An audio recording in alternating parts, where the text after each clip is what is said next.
Hi, I'm Leah Brick here for Conversations from the Couch again today with Dr. Peter Cooper. Welcome. So glad to see you today. Thank you for having me. So you're coming to our new virtual conference this year, our annual conference that's moved to a virtual setting and presenting. Let me pull up the title here, Sex Addiction or Bipolar Mania, Facets of Sexual Compulsivity in Those Experiencing Bipolar Mania.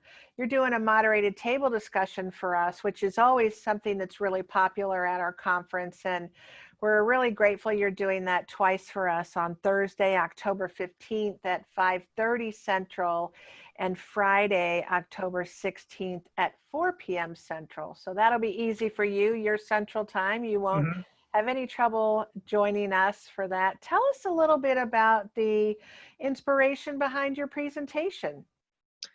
Yeah, it's the subject matter is for a long time just been so up in the air. There's a lot of debate on whether sexual addiction or compulsivity even exists by a lot of clinicians, professionals.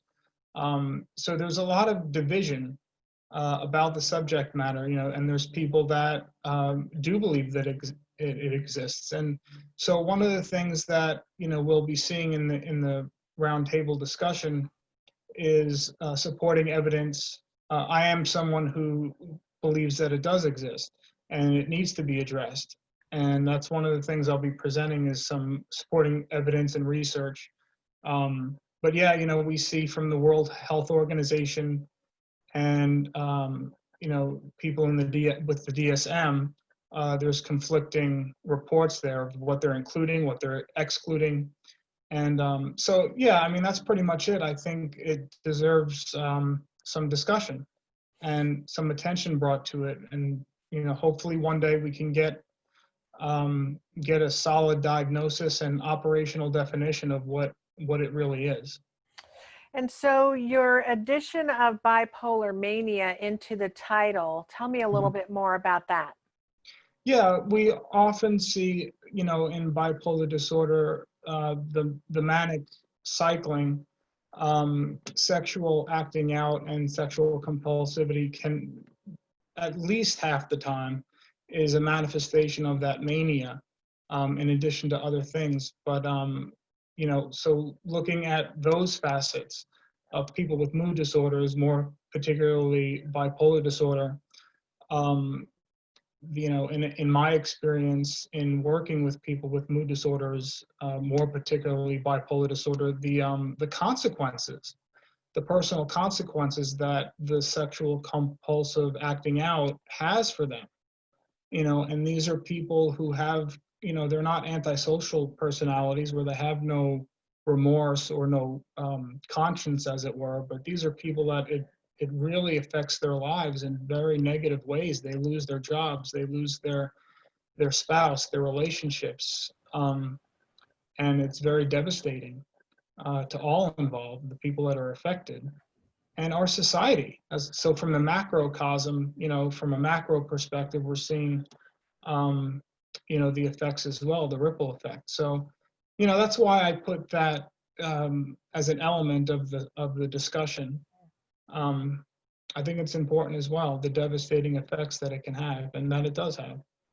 Well, and I would think that as a professional who understands both of those worlds, the sexual health world, the compulsivity world, and as you said, the mood disorder or the mental health issues, that you're really helping to educate those professionals that maybe don't have a foot in both of those worlds and that they should be asking more questions.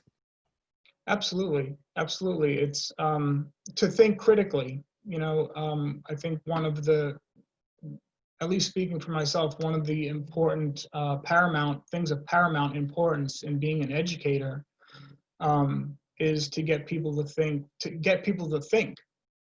think critically, to think objectively, subjectively, and to think for themselves. And one of the things that I hope that we get from this discussion at the conference is, are people that a cross dialogue of how this can expand further research and how this can expand further, for the practitioners and the clinicians in working with their clients and families, what we can learn from this. And I think it's really important that, like I said, hopefully we get some really good, solid operational definitions of this, and we get, that's my hope anyway, one day that we have a clear diagnosis, and a clear diagnostic way of putting our finger on it, so to speak.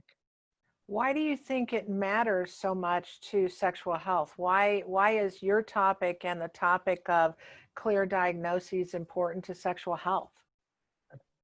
Well, I think everyone deserves a happy and fulfilled life. And sexuality and healthy sexuality is a part of that in our relationship, in our intimate relationships. And so, when we see someone with perhaps bipolar disorder sexually acting out, or anyone with a sexual compulsion, it, like I mentioned earlier, it sort of severs relationships, and also the relationship with ourselves. People can tend to lose their sense of self with, the acting out. One of the things that I found in the research and presenting the research is that we're seeing attachment issues, attachment styles, attachment theory as a big reason why people would sexually act out or be compulsive. And so, to answer your question more succinctly, I think it's really important that everyone deserves to have a peace of mind and being able to live with be a peaceful life and a fulfilled life. And what that means, whatever that means for them. Yeah, absolutely. And I can't say that it's completely gone, but the stigma around mental health issues is certainly lesser than the stigma around sexual disorders, problematic sexual behavior. And so hopefully as our field evolves, we'll get to that space where there is less stigma and we are able to talk about it. And it's just a regular part of our conversation, where we're not having that now. People in the field, of course, are talking about it, but that's not something that we normally talk about in our regular conversation with our friends. It's just not, it's still a taboo subject. So I think it's really important, whereas we might be talking about our mental health issues. Mm-hmm. Yeah, like I completely agree. I think it needs, to have light shed on it, and even put it under certain aspects, be put under a microscope to learn. Sure. And to to have that stigma. Hope, that's my hope too. To have it evaporated one day. Yes. Yeah. So correct me if I'm wrong. I think this is your first time presenting at the Sash Conference, is it not? It is. What are you looking forward to in terms of the conference, and what excites you about it?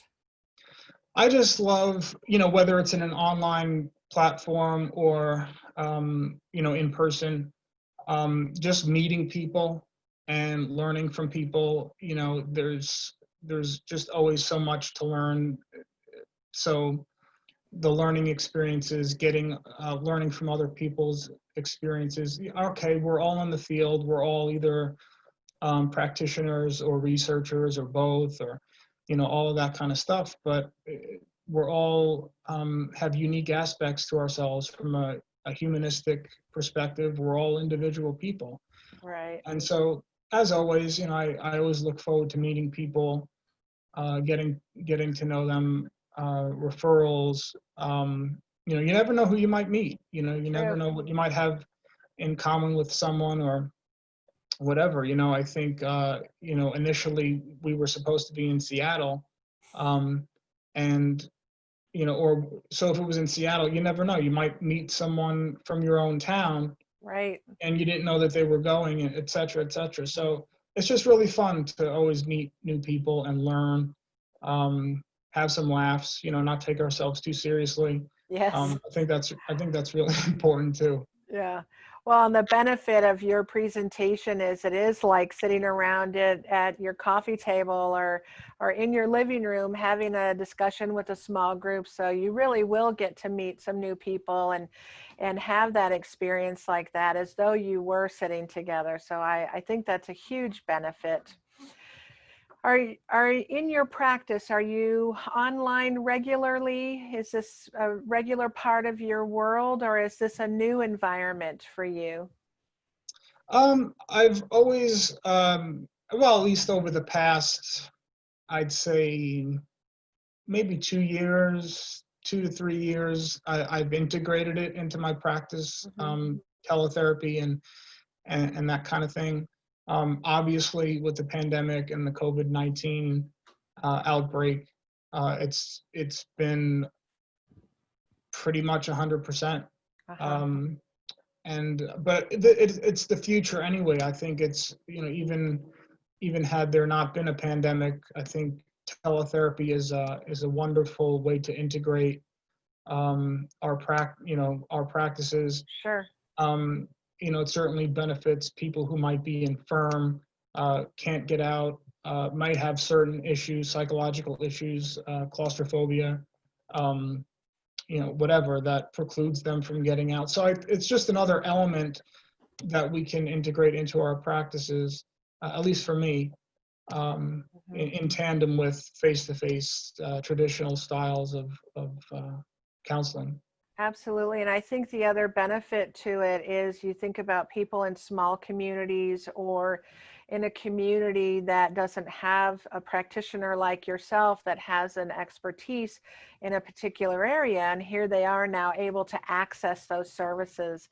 That was one of the things that we did right away at Sash is to get a hold of all of our practitioners that were moving to telehealth and that were offering services Hmm. that other people couldn't normally get. And Right. so we created a whole directory around telehealth. It's really been tremendous for our folks.